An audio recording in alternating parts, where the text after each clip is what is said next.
ఈ దినం తీర్మాన్ మల్లన్న గారు ఒక పార్టీ పెట్టడం జరిగింది, మీ అందరికీ తెలుసు. అయితే మల్లన్న గారు నా దగ్గరికి, నా ఇంటికి కనీసం అంటే ఒక 7 సార్లు వచ్చాడు. తర్వాత నా ఆఫీసుకు కూడా ఇక్కడ సోమాజిగూడకు ఒక 2 టైమ్స్ వచ్చాడు. ఒక మీటింగ్ పెట్టుకున్నాడు వాళ్ళ మంది అందరితో కలిపి. ఇది ఇంత చేసిన తర్వాత మల్లన్న నన్ను ఏమడిగాడంటే, సార్ మీ పార్టీ నాకు ఇవ్వండి సార్, నేను నేషనల్ ప్రెసిడెంట్గా డిక్లేర్ చేయండి, నేను ఆ పార్టీని తీసుకుంటాను సార్, బీసీ యునైటెడ్ ఫ్రంట్ను. ఇది కేవలం బీసీ అనింది కాబట్టి మీ పార్టీని నాకు చాలా ఇష్టమైంది అన్నాడు.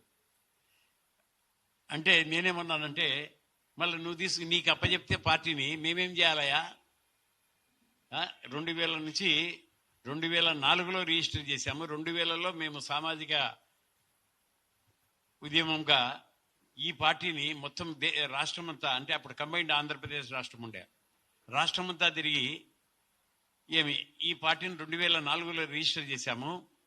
15/3/2004లో రిజిస్టర్ అయితే వితిన్ 1 మంత్ మేము ఒక 20 మెంబర్స్ని మేము ఎమ్మెల్యేలుగా పెట్టాము త్రూఅవుట్ ఆంధ్రప్రదేశ్. అంత పెట్టిన తర్వాత మళ్ళా 2009లో పెట్టాము, 2014లో పెట్టాము, 2024లో పెట్టాము. ఇట్లా కంటిన్యూస్గా 19, 24 కంటిన్యూస్గా మేము పెడుతూనే ఉన్నాము, ఎలక్షన్స్లో పాల్గొంటున్నాము అని చెప్పడం జరిగింది. మళ్ళీ మీరు ఇప్పుడు వచ్చేసి ఆ పార్టీని మీరు తీసుకొని మీరు చేయాలంటే, నువ్వేమో సోషల్ మీడియాలంతా నేను కొత్త పార్టీ తీసుకుంటున్నాను అంటున్నావు, మళ్ళీ ఈ పార్టీ దగ్గరికి వస్తున్నావు ఇప్పుడు, కాబట్టి నేషనల్ ప్రెసిడెంట్గా నీకు ఇచ్చే ప్రసక్తి లేదు నాన్న ఏమి అంటే. అయితే నాకు వద్దు సార్ ఈ పార్టీ అని చెప్పేసి వెళ్ళిపోవడం జరిగింది. మళ్ళీ మరుసటి రోజు మళ్ళీ హాజరయ్యాడు నా దగ్గర. సార్ మీ పార్టీలో ఏ పదవి ఇస్తారు సార్ మీరని. అంటే నువ్వు ఒక ఎమ్మెల్సీవయా, నీకు చిన్న పదవి ఇస్తే బాగుండదు కదా, మా దాంట్లో కార్యనిర్వాహక అధ్యక్షుడు అనేది లేదు, జాతీయ కార్యనిర్వాహక అధ్యక్షుడు అనే పోస్ట్ క్రియేట్ చేసి నీకు ఆ పోస్ట్ ఇస్తానని చెప్పాను అని ఆ పోస్ట్ని క్రియేట్ చేశాను. క్రియేట్ చేసిన తర్వాత ఈయనకు అపాయింట్మెంట్ ఇచ్చా. ఇప్పుడు 30/8/2024లో ఇచ్చాను, 25లో ఇచ్చాను అపాయింట్మెంట్. ఇచ్చిన తర్వాత ఓకే సార్ అని చెప్పేసి తీసుకొని వెళ్ళాడు. తర్వాత ఈ యూట్యూబ్ ఛానల్స్ అయితే కనుక మొత్తం మారుమూలుగాయి. ఏమని, బీసీఎఫ్లో మల్లన్న తీసుకున్నాడు, మల్లన్న వస్తున్నాడు, బీసీఎఫ్లో వస్తున్నాడని. ఇంకా నాకు బాధ ఎక్కడ కలిగిందంటే, ఆయన లీకులన్నీ ఆయనే ఇచ్చాడు. తర్వాత రామకృష్ణయ్య పార్టీని తీర్మాల్ మల్లన్న భారీ నగదు ఇచ్చి కొనుక్కున్నాడని చెప్పి మళ్ళీ ఒక ఛానల్ చెప్పడము, ఒక న్యూస్ అంటే మన శ్యామ్ న్యూస్ అంటే న్యూస్ సెన్స్, అది పేపర్ దీంట్లో వేయడము, మీడియాలో పెట్టడం, ఇదంతా జరిగింది. ఇదంతా జరిగిన తర్వాత నేనేమనుకున్నానంటే, ఇది ఏమిటిది ఇట్లా జరుగుతుంది, మేము ఎప్పుడు ఇచ్చేవాళ్ళమే కానీ పుచ్చుకునే వాళ్ళం కాదు. చాలా చాలా మందికి మేము ఇచ్చాము కానీ ఎప్పుడు కూడా ఎమ్మెల్యేలు నిలబెట్టినా కూడా ప్రతి ఎమ్మెల్యేకి ఇంత డబ్బులు ఇచ్చి పంపించేవాళ్ళం. ఎందుకంటే వాళ్ళకు నామినేషన్ వేయాలి, మన వాళ్ళందరూ బీదోళ్ళు కదండి, బీద బిక్కి సాదాలు అనమాట మన పార్టీలో. ఇది మేము చేసిన తర్వాత మల్లన్న ఏం చేశాడంటే, ఇలా పెడుతూ పోయి, కానీ కొత్త పార్టీ పెడుతున్నాం అని చెప్పేసి మళ్ళా మీడియాలో చెప్తూ వచ్చారు. 2004లో పెట్టిన పార్టీ కొత్త పార్టీ ఎలా అవుతుందయ్యా? 2004లో పెట్టిన పార్టీ నువ్వు లాంచ్ చేయడం ఏమిటి? ఇదంతా ఎవరు నేర్పారు నీకు ఇది అని నేను అడగడం జరిగింది. లేదు సార్, అది ఊరికి అట్లా పెడుతున్నాం సార్, ఎందుకంటే ఆ దినము మన పార్టీ బ్లాస్ట్ చేస్తాం సార్, ఆ దినము సడన్ గా చెప్తే అంత బ్లాస్ట్ అవుతుందంట. బ్లాస్ట్ ఏంది బ్లాస్ట్ అంటే, ఉండే పార్టీని ఏంది బ్లాస్ట్ చేస్తావు నువ్వు అని చెప్పి చెప్పడం జరిగింది. ఆయనకేమైపోయిందంటే, రామకృష్ణయ్య వచ్చేసి మాకు భయపడే పరిస్థితి లేడు, తలవంచే పరిస్థితులు లేడే అని అనుకొని మొన్న మా జనరల్ సెక్రటరీ అడిగాడు, ఈయన నారుగోని నరేంద్ర గౌడ్ వచ్చేసి మా general secretary, national general secretary. ఆయన అడిగాడు, ఏమయ్యా ఏమిటిది, మీరు ఇంతవరకు మాకెవరికి ఇన్విటేషన్ అనేది పంపలేదు, ఇన్విటేషన్ ఎలా తయారు చేసేది చూపలేదు, ఏమిటి కథ అంటే, అప్పుడు వాళ్ళ అసిస్టెంట్కి ఇచ్చాడు ఆ ఫోను. ఆ అసిస్టెంట్ ఏం చెప్పాడంటే, మాకు పార్టీ మొత్తం ఇచ్చేస్తేనే మేము ఇస్తాము, పార్టీ ఓన్లీ నేషనల్ ఎగ్జిక్యూటివ్ ప్రెసిడెంట్గా ఇస్తే ఆయన అధికారం ఆయన చేతిలో పెట్టుకుంటే కనుక మేము తీసుకోమని చెప్పాడు. అటువంటిప్పుడు ఈ అపాయింట్మెంట్ ఎందుకు తీసుకుపోయినావని అడగడం జరిగింది.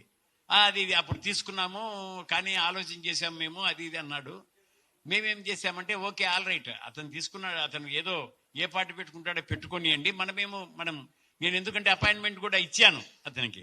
అపాయింట్మెంట్ ఇచ్చినాక బీసీఎఫ్ పార్టీ పెడతానని చెప్పేసి ఆల్ టీవీ యూట్యూబ్ ఛానల్స్లో అన్నిట్లో కూడా పెద్దగా ప్రచారం చేసుకున్న తర్వాత నా డ్యూటీ అవుతుంది ఏమని, నేను క్లియరెన్స్ ఇవ్వాల్సి, మీ అందరికి క్లియర్ చేయాల్సి వస్తుంది. ఎందుకంటే ఏం జరిగింది రామకృష్ణయ్య గారికి ఆయన మధ్య ఏమొచ్చింది, రేపు పొద్దున తీర్మార్ మల్లన్న చెప్పడము నన్ను 5 కోట్లు అడిగాడు, నేను 2 కోట్లు ఇస్తానన్నాను, అందువల్ల ఆయన తీసుకోలేదని కూడా చెప్పే పరిస్థితిలో ఉంటాడు తీర్మార్ మల్లన్న. ఎందుకంటే మనకందరికీ తెలుసు ఆయన పరిస్థితి. మొట్టమొదట అగ్రవర్ణాల దగ్గరికి పోయినాడు, ఎక్కడ బీఆర్ఎస్లో ఉన్నాడు, బీఆర్ఎస్లో వెలమ మోచేతి గంజి నీళ్లు తాగాడు. తర్వాత బీజేపీకి వచ్చాడు, బీజేపీ గంజి నీళ్లు తాగాడు, మోచేతి గంజి నీళ్లు. తర్వాత మళ్ళా కాంగ్రెస్కి వచ్చాడు, అక్కడ రెడ్ల మోచేతి గంజి నీళ్లు తాగాడు. అంటే అగ్రవర్ణాలలో ఎవరిని ఇడిచిపెట్టలే, అందరి మోచేతి గంజి నీళ్లు తాగినతను. ఇప్పుడు బీసీల నాయకుడు అని చెప్పేసి గత 6 నెలలుగా గణాంకాలు చూపుతున్నాడు క్యూన్యూస్లో.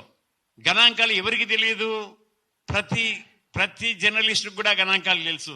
ఎందుకంటే ఎప్పుడైనా కులగణన మీరు తీసుకుంటే నా దగ్గర 2011 గణాంకాలు కూడా ఉన్నాయి ఇప్పటికీ.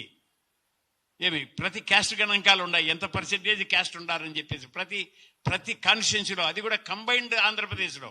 ఎందుకంటే 2019లో కంబైన్డ్ ఆంధ్రప్రదేశ్ ఉండే, అందువల్ల ఆ గణాంకాలన్నీ నా దగ్గర ఉన్నాయి.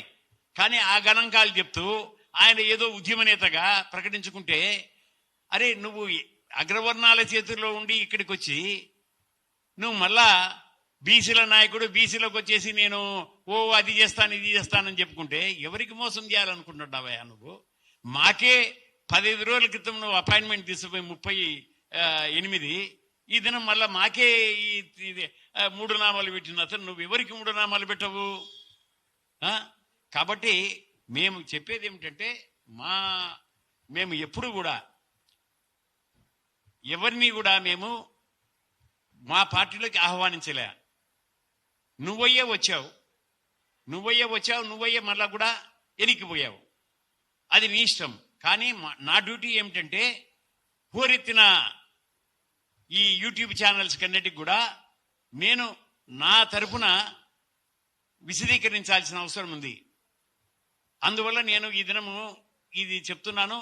నేను ఆల్రెడీ ఎలక్షన్ కమిషన్కు రాశాను ఆయన పేరు, దాన్ని కూడా విత్డ్రా చేసుకుంటున్నాము. మేము ఆల్రెడీ ఎలక్షన్ కమిషన్ కూడా రాస్తున్నాం. ఆయన టీఆర్పీ అనే ఒక పార్టీ పెట్టుకున్నాడు, తెలంగాణ రాజ్యాధికార పార్టీ అని పెట్టుకున్నాడు. కాబట్టి బీసీ యునైటెడ్ ఫ్రంట్ కానీ ఆయనకు కానీ ఇంకే సంబంధం లేదు. యూట్యూబ్ ఛానల్స్ అన్ని కూడా ఆ బీసీ యునైటెడ్ ఫ్రంట్ పార్టీ, ఆయన మల్లన్న గారు మొట్టమొదటి లీకులు ఇచ్చినట్టు ఒక తప్పుడు లీకులు ఇవన్నీ కూడా ఎవరిచ్చినా కూడా. కాబట్టి ఆయన సపరేట్ పార్టీలో ఉన్నాడు అని చెప్పేసి మీరందరూ మీ పత్రికల్లో కూడా రాయాలని చెప్పేసి మీ యూట్యూబ్ ఛానల్స్లో కానీ మీ ఛానల్స్లో కానీ మీడియాలో కానీ పెట్టాలని చెప్పేసి మిమ్మల్ని అందరినీ కోరుకుంటున్నాను. మీకు అందరికి కూడా నేను ఆల్రెడీ ఈ ప్రెస్ నోట్ కూడా ఇచ్చాను. మీరు ఎప్పుడు కూడా మేము ఎప్పుడు కూడా ఓ బీసీలకే కానీ అగ్రవర్ణ పార్టీలో ఏనాడు చేరలేదు. రాజశేఖర్ రెడ్డి గారు నాకు ఎమ్మెల్సీ ఇస్తానని చెప్పేసి ఆ బీసీ ముఖ్యమంత్రిని, బీసీ వెల్ఫేర్ ముఖ్యమంత్రిని చేస్తానని చెప్పేసి ఆయన నాకు 2009లోనే చెప్పడం జరిగింది. కానీ నేను కాంగ్రెస్ వాదిని కాదనయ్యా, నేను ఓన్లీ బీసీ వాదినే, వద్దు నాకు అని చెప్పేసి రిజెక్ట్ చేయడం కూడా జరిగింది.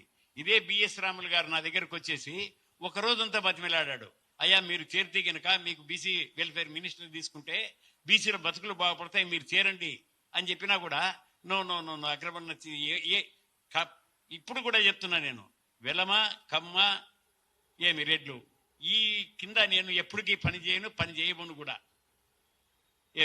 అది ఇంకా బీజేపీ లాంటి కనుక అది మాకు వ్యతిరేక పార్టీ.